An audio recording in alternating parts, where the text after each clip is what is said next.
तनातनी की सीमा।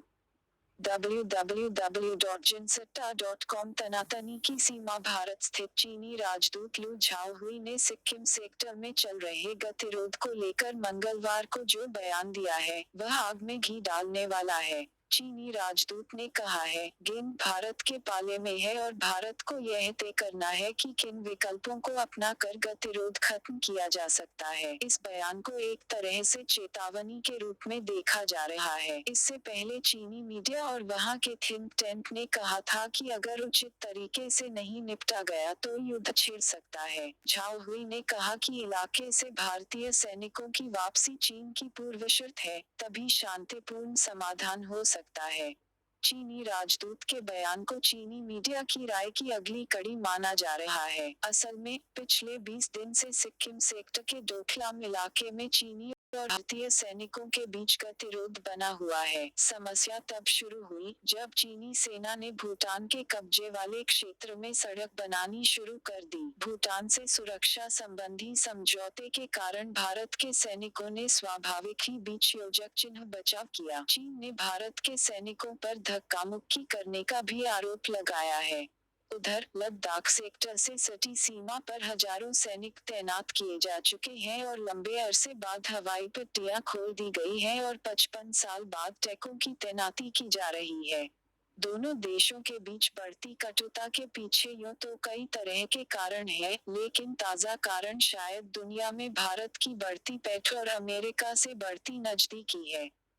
तल्खी बढ़ने की शुरुआत अप्रैल में दलाई लामा के अरुणाचल दौरे के समय हुई, जब चीन सरकार के मुखपत्र पीपुल्स डेली ने तमाम मर्यादाओं को किनारे रखते हुए लिखा कि लगता है भारत 1962 को भूल गया। पिछले दिनों चीन ने एक बार फिर वही बात दोहराई।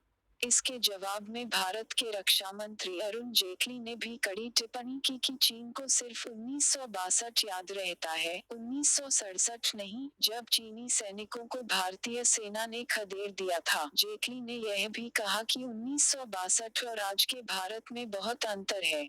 चीन से टकराव की कुछ वजहें कूटनीतिक भी है। भारत संयुक्त राष्ट्र में पाकिस्तान स्थित कुछ आतंकी सरगनाओं का मुद्दा उठाता रहा है, और इस मामले में चीन कई बार अपने वीटो का इस्तेमाल भारत के खिलाफ कर चुका है। चीन योजक चिन्ह पाकिस्तान इकोनॉमिक कॉरिडोर (CPEC) को लेकर भी दोनों देशों के बीच संबंध सहज नहीं है। अमेरिका से भारत की बढ़ती नजदीकी के कारण भी चीन की थ्योरी कुछ चढ़ी हुई है।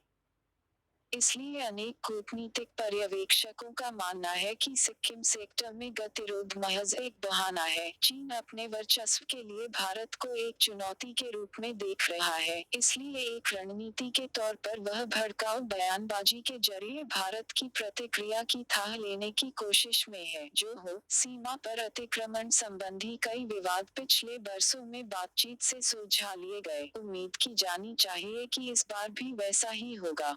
हिंदी न्यूज से जुड़े अपडेट और व्यूज लगातार हासिल करने के लिए हमारे साथ फेसबुक पेज और ट्विटर हैंडल के साथ गूगल प्लस पर जुड़ें और डाउनलोड करें Hindi news app. First published on July 6, 2017, 3:56 AM। Greater than Hindi English no comments. Basirhat के बहाने। www.jinsetta.com बशीरहाट के बहाने पश्चिम बंगाल के उत्तर 24 परगना जिले के बशीरहाट के बादुरिया इलाके में सोमवार की रात जो हुआ वह बेहद दुर्भाग्यपूर्ण है। फेसबुक पर डाली गई एक आपत्तिजनक पोस्ट के कारण दो समुदायों के बीच टकराव हो गया। आगजनी और हिंसा की घटनाएं हुई। उपद्रवी भीड़ ने दुकानों और मकानों के अलावा पुलिस की कई गाड़ियों में भी आग लगा दी। पुलिस अधीक्षक, सहायक पुलिस अधीक्षक और कुछ अन्य पुलिस अफसरों समेत कोई 40 लोग घायल हो गए। हालात की गंभीरता को देखते हुए CRPF के भी जवानों की तैनाती करनी पड़ी। कानून योजक चिन्ह व्यवस्था की सबसे बड़ी चुनौती यही होती है, सांप्रदायिक टकराव या दंगे पर काबू पाना। ऐसे मौकों पर भीड़ सिर्फ अराजक नहीं, उन्मादी भी होती है। फिर, स्वार्थी तत्व जो मौके की ताक में रहते हैं, शांति स्थापना में रोड़े अटकाने से बाज नहीं आते। अफवाहों का बाजार गर्म रहता है और आम लोगों को कुछ समय के लिए यह जान पाना मुश्किल होता है कि कौन योजक चिन्ह सी बात सही है, कौन योजक चिन्ह सी गलत। जब तक सही योजक चिन्ह गलत का पता चलता है या उन्माद का ज्वार उतरता है, बहुत कुछ बिगड़ चुका होता है। फिर एक नई परिघटना यह देखने में आ रही है कि जो इंटरनेट जानकारियों का खजाना और संवाद का सबसे बड़ा मंच है, वह भ्रम तथा अफवाह फैलाने का भी जरिया बन रहा है। कुछ साल पहले अफवाहबाजी का सहारा लेकर ही बेंगलुरु, हैदराबाद, मुंबई जैसे शहरों से पूर्वोत्तर के लोगों को भागने के लिए मजबूर किया गया था।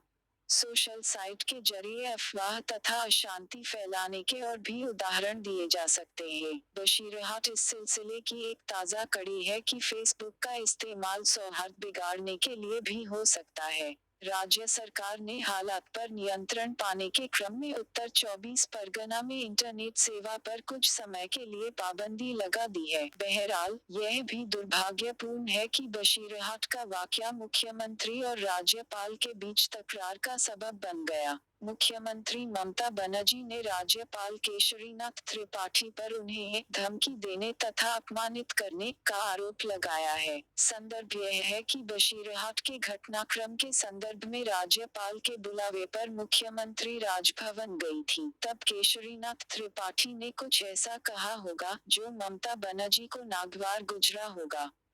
राजभवन ने एक विज्ञप्ति जारी कर मुख्यमंत्री के बयान पर आश्चर्य जताया है और यह सफाई दी है कि राज्यपाल ने ऐसा कुछ नहीं कहा जो मुख्यमंत्री के लिए अपमानजनक हो। वे मुख्यमंत्री का काफी सम्मान करते हैं। जैसा कि राजभवन ने भी अपनी विज्ञप्ति में कहा है, राज्यपाल और मुख्यमंत्री के बीच हुई बातचीत गोपनीय प्रकृति की थी, इसलिए हम यही नहीं जान सकते कि किसने क्या कहा और उसमें चुभने वाली बात क्या थी। पर संदर्भ ज्ञात होने से यह अनुमान सहज ही लगाया जा सकता है कि संभवत कानून व्यवस्था संबंधी कुछ नसीहत राज्यपाल ने दी होगी और यह मुख्यमंत्री को रास नहीं आया होगा। अपनी संवैधानिक स्थिति का हवाला देकर राज्यपाल मुख्यमंत्री को तलब करने का औचित्य ठहराने की कोशिश कर सकते हैं। पर क्या दार्जिलिंग में आगजनी, उपद्रव और अनिश्चितकालीन बंदी के दौरान भी उन्हें कानून योजक चिन्ह व्यवस्था की इतनी ही चिंता हुई थी और उन्होंने मुख्यमंत्री को तलब किया था? दरअसल, राज्यपाल को नहीं, केंद्रीय गृह मंत्री को रिपोर्ट या कैफियत मांगनी चाहिए थी, जैसा कि उन्होंने बाद में किया भी। बंगाल के इस विवाद से एक बार फिर इस तर्क की पुष्टि होती है कि राज्यपाल ऐसे लोग नहीं बनाए जाने चाहिए जो दलगत राजनीति में रहे हों। केंद्र योजक चिन्ह राज्य संबंधों पर विचार के लिए बने सरकारिया आयोग ने भी इसी आशय की सिफारिश की थी। हिंदी न्यूज